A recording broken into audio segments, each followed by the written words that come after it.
ನಮಗೆಲ್ಲ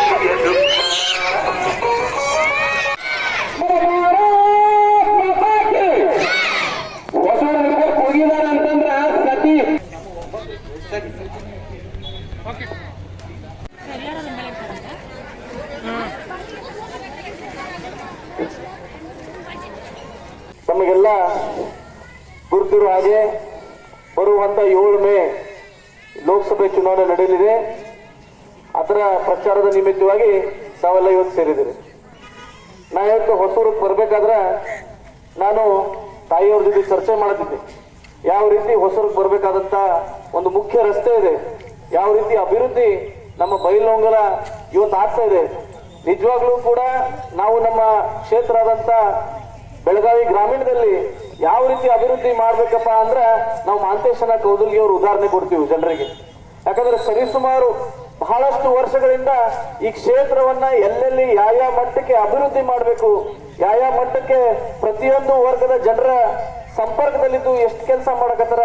ನಿಜವಾಗ್ಲೂ ಅವ್ರಿಗೆ ನಾವು ಎಷ್ಟು ಅವ್ರನ್ನ ನಾವು ಧನ್ಯವಾದ ಹೇಳಿದ್ರು ಬಹಳ ಕಮ್ಮಿ ಐತಿ. ಮತ್ತು ಅವರ ಒಂದು ಮಾರ್ಗದರ್ಶನದಲ್ಲಿ ಇವತ್ತು ನಾನು ಕೂಡ ಪ್ರತಿಯೊಂದು ಚುನಾವಣೆ ಪ್ರಚಾರವನ್ನು ಹಂತವಾಗಿ ಅವ್ರು ಹೇಳಿದಂತ ಮಾರ್ಗದರ್ಶನದಲ್ಲಿ ನಾವು ಇವತ್ತು ಹೋಗ್ತಾ ಇದ್ದೇನೆ.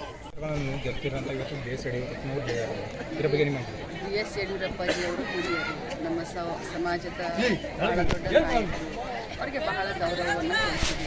ಆದರೆ ಅವ್ರಿಗೆ ಒಂದು ಮಾತನ್ನು ನೆನಪಿಸಲಿಕ್ಕೆ ಬಯಸ್ತೇನೆ. ಇದೇ BJP ಅವರು ಅವ್ರನ್ನ ಕಾರಣ ಇಲ್ಲದೆ ಮುಖ್ಯಮಂತ್ರಿ ಸ್ಥಾನದಿಂದ ಕೆಳಗಡೆ ಇಳಿಸಿದ್ರು. ಮೊನ್ನೆನೇ 2020ರಿಂದ 2021 ಕಾರಣ ಇಲ್ಲದೇ BJP ಅವರು ಅವ್ರನ್ನ ಇಳಿಸ್ಬಿಟ್ರು. ಆವಾಗ ಅವ್ರು ಬಹಳಷ್ಟು ನೊಂದಿದ್ರು. ಈಗ ಬಂದು ಮಗನ ರಾಜ್ಯಾಧ್ಯಕ್ಷ ಮಾಡಿದ್ದಾರೆ ಅಂತ.